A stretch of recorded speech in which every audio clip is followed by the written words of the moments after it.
We have some very outstanding people with us, and I'll make a few remarks. This is largely about prison reform and other subjects, but largely about prison reform.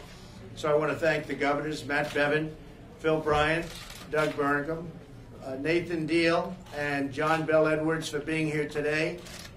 Been friends of mine. We've been, I could say, in wars, but we've been on the same side of the wars. That's always good. I want to thank you also to Attorney General Pam Bondi and Ken Paxton. And Ken just filed a very interesting lawsuit, which I think is going to be very successful. I hope it's going to be successful. I also want to recognize Secretary Rick Perry and Secretary Alex Acosta. Thank you both. Rick, thank you very much. We are doing some great things with healthcare, Alex, and you're doing some wonderful things with energy. I hope that project comes along that we're talking about. It's going to help a lot of people. A lot of jobs are going to be created. So I know you're working on it. I look forward to hearing from each of you about your experiences with prison reform and the lessons that we've learned. I know how, Matt, in particular, you have been working so hard. Phil, you've been working long and hard on it, harder than anyone would know. But I can tell you my administration feels very, very strongly about it. One of the single most important things we're doing is to help former inmates in creating jobs. We're creating so many jobs that former inmates, for the first time, are really getting a shot at it. Because they weren't sought, and now they are being sought because our unemployment rate is so low, historically low, 50 years. Now our economy is booming, businesses are hiring, and recruiting workers that were previously overlooked, they're being hired. It's a great feeling. It's a great thing that we've all accomplished. We've created a lot of jobs in the States, and I guess I've helped you a lot on a national basis. We've created 3.9 million more jobs since Election Day, so almost 4 million jobs, which is unthinkable. If I would have said that during the campaign, only a few of the people around this table would have believed me, but they would have. 3.9 million jobs since Election Day. That's pretty incredible. We've added more than 400,000 manufacturing jobs since the election. Manufacturing employment is now growing faster than at any time that it has in 3 decades, over 30 years. Through the Pledge of America's Workers, launched just last month, almost 5 million Americans will receive enhanced career training and opportunities. And I want to thank Ivanka Trump for having done an incredible job on that. She's really worked hard on it. It's something very important to her. I've really, and I've said it to a lot of people, Jared, I want to thank Jared for what's happening on prison reform, because you've really been leading it, something very close to your heart. And as I've said before, we hire Americans. We want to hire and treat our Americans fairly. For many years, jobs have been taken out of our country. We've lost our businesses. We've lost the hiring abilities that we had. Not anymore. Now those companies are coming back. They're coming roaring back to your state, to your state. They're coming back faster than anyone thought even possible. Our first duty is to our citizens, including those who have taken the wrong path but are seeking redemption and a new beginning. That's people that have been in prison and they come out and they're having a hard time. They're not having such a hard time anymore. We passed the First Step Act through the House, and we're working very hard in the Senate to refine it and pass it into law. We think we'll be successful in that regard. The bill expands vocational educational programs to eligible federal inmates so that more of them can learn a trade, and that's what we're doing. We're teaching them trades. We're teaching them different things that they can put into good use and put into use to get jobs. I recently met with Chairman Grassley and other members of Congress to discuss the bill. We also agreed that we must be tough on crime, especially on criminals and trafficking of drugs and lots of other trafficking. We have a trafficking problem, including human trafficking. We're very, very tough on that, and that's going to remain tough or even tougher. We must strengthen community bonds with law enforcement, including cities like Chicago that have been an absolute and total disaster. We'll be talking about Chicago today because that is something that, in terms of our nation, nobody would believe it could be happening. They had 63 incidents last weekend and 12 deaths. That's bad stuff happening, and probably, I guess you have to take from the leadership. Let's go bad leadership. There's no reason in a million years that something like that should be happening in Chicago. We want every child to grow up in a safe neighborhood surrounded by families that are loving, and helpful and with a path to great education and a lifelong career. I want to thank everybody for being here, and I think what we'll do while the media is here, maybe we'll just go around the room real quickly and we'll introduce yourselves. And these are people that have really worked hard on prison reform and lots of other things, but on prison reform. And that's largely what this meeting is about. Governor, please. Well, thank you, Mr. President. I appreciate the opportunity to be here. We are very pleased with what's happened in Georgia. We have seen since I became governor a 10% decrease in violent crime in our state, a 20% overall decrease in crime.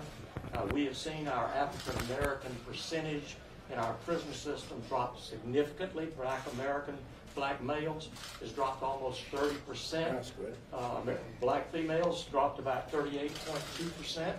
Our African American commitments to our prison is at the lowest level it has been since 1987. And in states like ours, we have a disproportionate number of minorities in our prison versus our population as a whole. We have found that reentry is a vital part of this. We found that I did a question I asked. I said, what's the most common characteristic of those in our prisons? The answer was 70% of them never graduated from high school. So we immediately concentrated on that. We have significantly beefed up our GEDs. We've also brought a private charter school into our system to teach them, give them a real high school diploma. We found that if you give them a blue-collar skill, you reduce your recidivism rate by 24%. If you give them just the education of getting a high school diploma, it's reduced by 19%. So we have been very successful. We're pleased about it, and we're pleased to share whatever information we have that might be helpful. Good. Thank you, Governor. Thank you very much. Pam? President Pam Bond, the Attorney General of Florida. Thank you for doing this. As a career prosecutor, you see people who go to prison and get out of prison and can't find a job. And how do we expect people to succeed without being able to get a job? And you were just in Tampa. Thank you for that. Tampa Bay Tech supporting jobs for young people. And that's what's so important is reentry and being able to get a job and training people on how to be successful. And something we did in Florida shortly after I got elected was we decoupled. If you were a convicted felon, you couldn't get an occupational license. So how do we expect you to succeed? So thank you for everything you're doing. Thank you, Pam. Thank you very much. Mr. President, John Bell Edwards, and I will tell you in Louisiana, we're proud of the work we've done. It's been sentencing reform, prison reform, and a real focus on reentry. And for the first time in 20 years, I can tell you Louisiana does not have the highest incarceration rate in the nation today. Good. And it's paying dividends for us, and we're reinvesting the savings.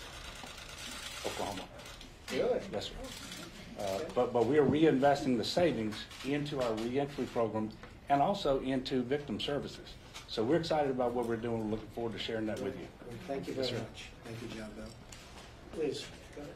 Mr. President, Doug Burgum, Governor of North Dakota, thank you for coming to North Dakota last month. Great to have you there. Things are looking good, aren't they? Things are looking great. Thanks to a lot of policies from this administration and great cabinet that you have. As you know, you can't really separate today prison reform and our prison situation from addiction. In North Dakota, 100% of the women that are incarcerated in our prison system have a disease of addiction.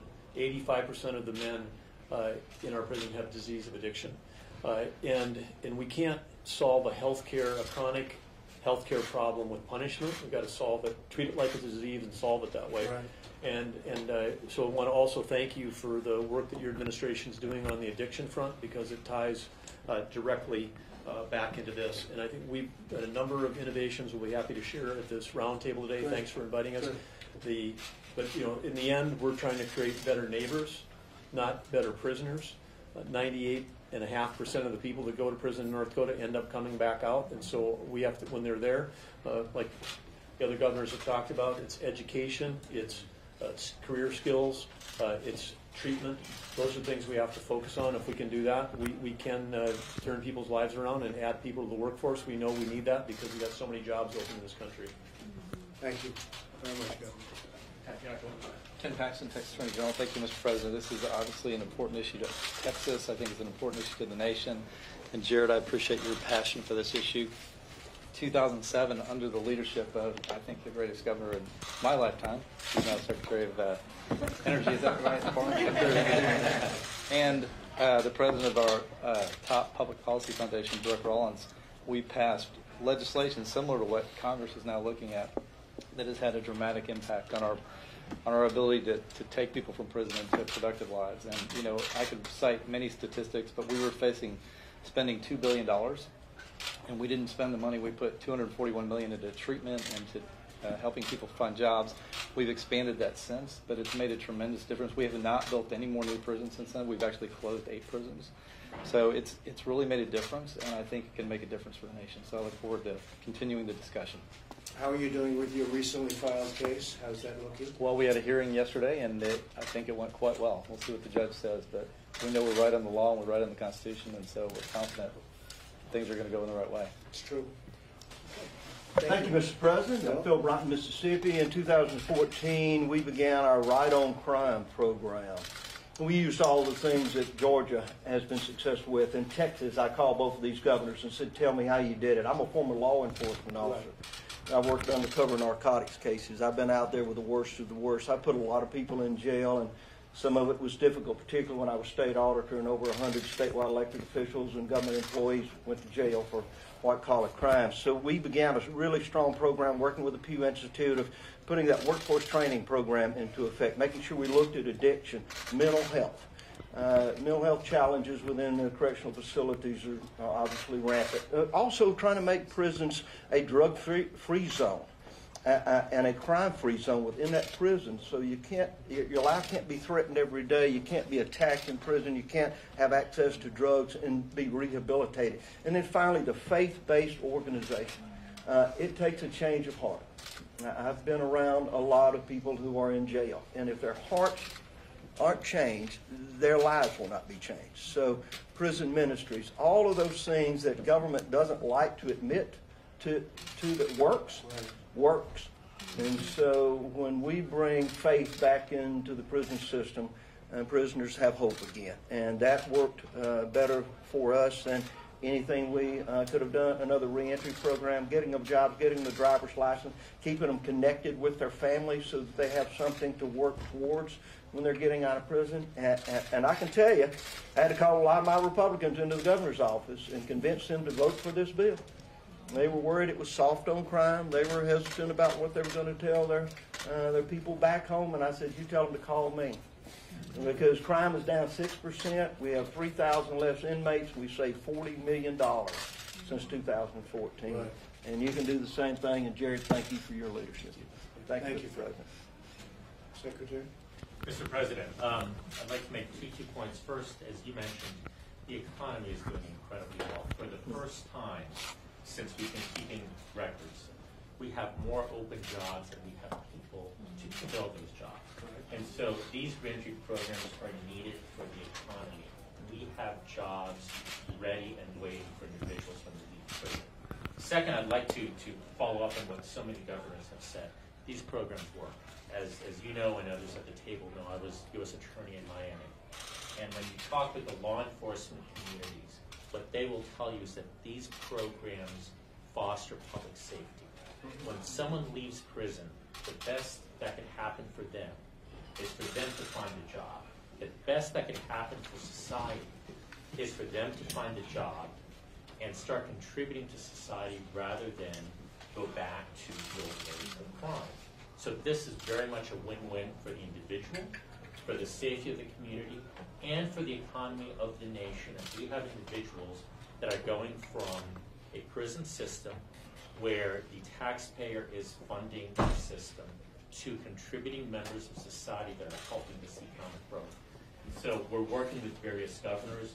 We put out a request for proposal. We got so many applications from various governors on programs that are very much outside the box.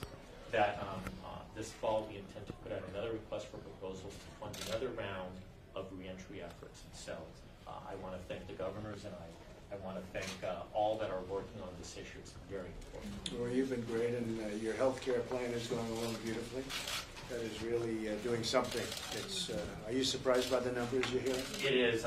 Just this morning I read an article mentioning a number of associations around the country. I believe one in Wisconsin, certainly one in Nevada, that are already forming these. And just today I was talking to some of the governors here about the various activity in their states, and so it's moving very nicely. It's been great. Thank you, Alex, very much. Rip, go ahead, Rip.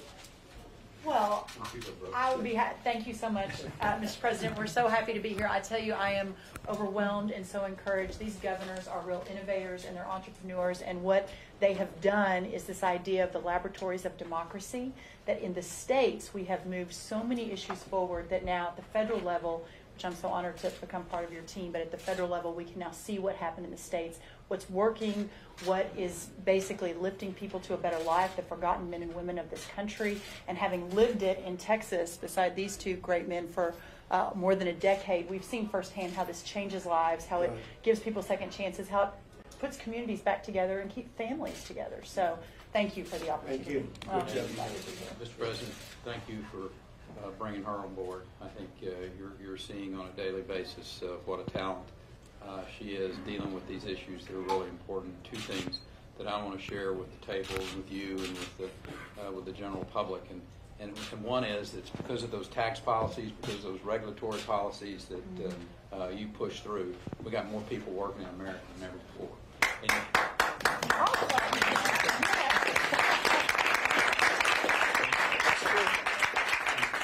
have to have that, because if these programs are to work when folks get out of prison, or if they don't go to prison to begin with, and that's our real goal.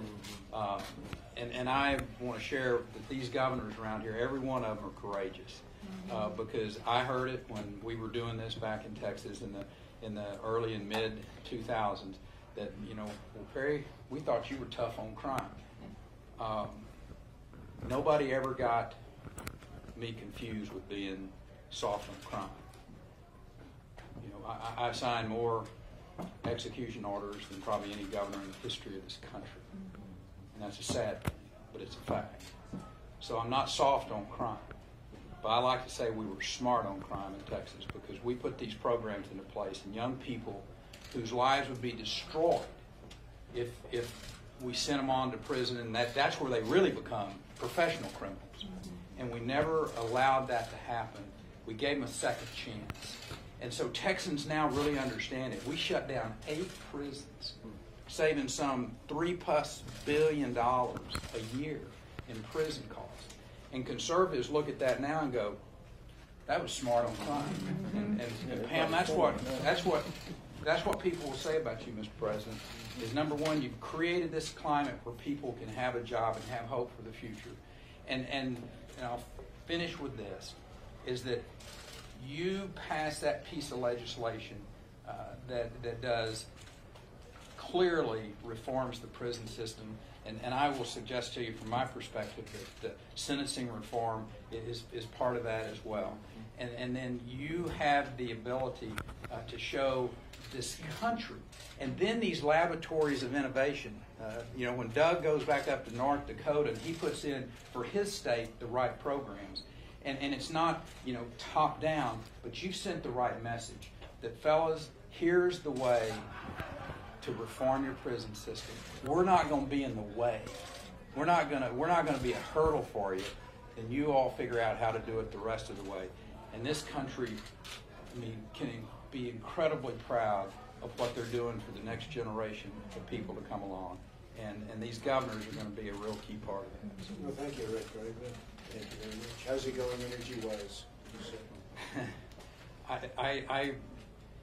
I will tell you, I don't know how it could be much better. The people around the world, we're selling LNG now into 30 countries on 5 continents.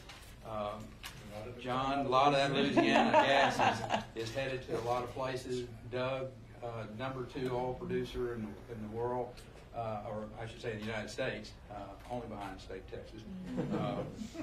We're catching you. Yes, sir. Yes. And we want you to. Come on, give us your best shot. But things are going good, sir. I mean, it is a massive jobs being created. We got the opportunity to, I don't want to get us off track here, but oil and gas infrastructure. If there's one thing that we collectively, and these governors will tell you that as well, that we'll produce it, getting it out of this country is the challenge right now. Well, we've become, as you know, #1 in the world over just the last short period of time. So we've made it a lot easier. And yet environmentally perfect, environmentally really good. But we've become #1 in the world. And we're now a net exporter, which nobody thought they'd ever hear. And we're doing a lot of good things for a lot of other countries, too. So thank you very much. You're doing a great job. Thank you. Matt? Mr. President, I just want to thank you again for convening this, not just once, not just twice, but on multiple occasions. I had a chance to meet a number of folks around this table.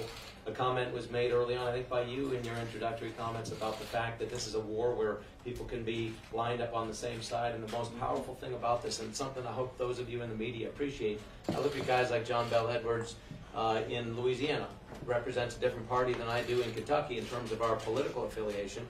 But this is something that we're very much of like mind on, and I think this transcends anything political. And again, I tip my hat to you for not only on this issue but on others, bringing things to the political forefront that aren't political.